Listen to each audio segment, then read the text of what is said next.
Na última quinta-feira tivemos o lançamento do episódio 7 da terceira temporada de Jujutsu Kaisen, e com ele, o primeiro vislumbre de Hiromi Higuruma em tela.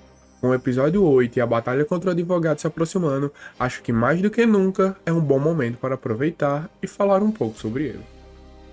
The next station is Shibuya.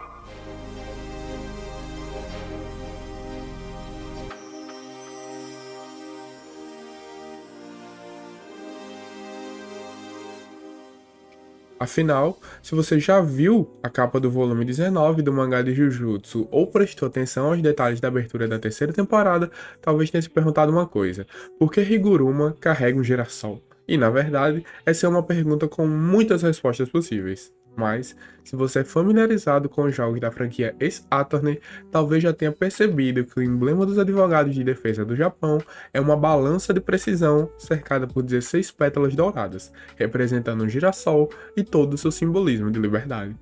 O próprio nome Higuruma, que pode ser lido como carruagem solar, também é uma forma alternativa de se escrever Himawari, que significa literalmente girassol. Mas a flor que Hiromi carrega tem um significado que vai ainda mais fundo do que apenas brincar com a construção do seu nome ou representar seu cargo. Ele é uma extensão da própria ideia da justiça do Higuruma ter murchado e perdido seu norte, com ele se separando da função como advogado. Se o girassol presente no Bengoshi Kisho, usado pelos advogados de defesa, simboliza uma noção de sempre procurar pela luz e a verdade, a Kutami trabalha a construção do Higuruma justamente na ausência dessa luz. A justiça dele perdeu seu sol e procura um novo sentido. As normas da sociedade Jujutsu se baseiam em regras e tradições antigas, e é aqui que se estabelece uma ruptura entre justiça e ordem. É mais conveniente assegurar a ordem e autoridade, por exemplo, ao ordenar a execução de alguém como Itadori, em vez de usá-lo como meio de conter e eliminar permanentemente o Sukuna. Assim como é conveniente que apenas 3 famílias e um grupo de anciões detenham poder de decisão incontestável sobre como essa sociedade deve se organizar. O Japão, por sua vez, é um país cuja justiça criminal é criticada por ser extremamente punitivista e por tratar acusados como reféns, coagindo-os a fazer confissões que sustentem as narrativas muitas vezes pré-estabelecidas pelo próprio sistema judicial. E é nesse ponto que ambas essas realidades se chocam por colocarem uma noção deturpada de resultado e eficiência em detrimento da verdade. No capítulo 159 do mangá, intitulado Julgamento, a narração logo no primeiro quadro já coloca essa crítica em evidência. No Japão, 99,9% dos julgamentos criminais terminam em um veredito de culpado. Quando se pensa no Higuruma como uma possível versão repaginada do conceito inicial de Nanami, as coisas se encaixam ainda mais. Kento Nanami foi originalmente pensado para ser um antagonista que teria matado seus colegas de escritório de maneira bastante similar aos assassinatos realizados por Hiromi no tribunal.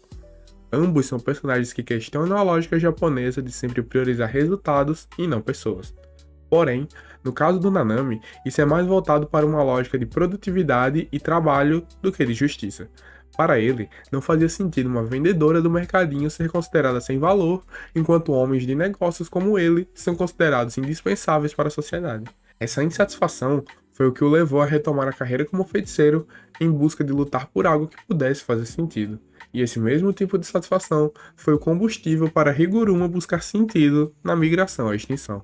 Se a justiça sistemática é falha parcial, talvez o funcionamento da migração e a natureza violenta do jogo criassem um cenário na qual Higuruma pudesse satisfazer sua ideia de justiça, mas agora como aquele que julga.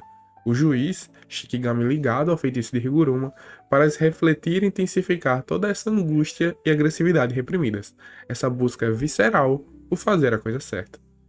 Isso se reflete na forma de balanço do juiz e em seus olhos que permanecem fechados com linhas de costura durante a realização do julgamento, representando essa imparcialidade e fazendo um paralelo com a venda da Dama da Justiça, a qual também possui uma espada feita para simbolizar a força da lei e a aplicação de uma sentença, tal como a espada do executor que Hiro empunha quando seu adversário recebe pena de morte. Mas afinal, o que levou a justiça de Hiromi a recuperar sua direção?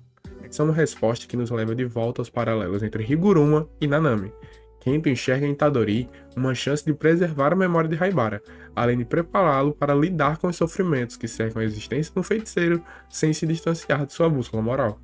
Enquanto isso, Hiromi, ao lembrar que existem pessoas fracas que precisam ser protegidas, pessoas desamparadas e condicionadas à culpa, vê em Itadori a esperança que havia perdido na justiça. O mesmo tipo de estrutura social que faz de tudo para condenar acusados, também fez Yuji assumir a culpa dos assassinatos em massa realizados pelo Sukuna em Shibuya. Itadori é a luz que volta a orientar o girassol, a mesma luz que faz Higuruma abraçar sua culpa e dar seu primeiro passo, mesmo que hesitante, em busca da redenção.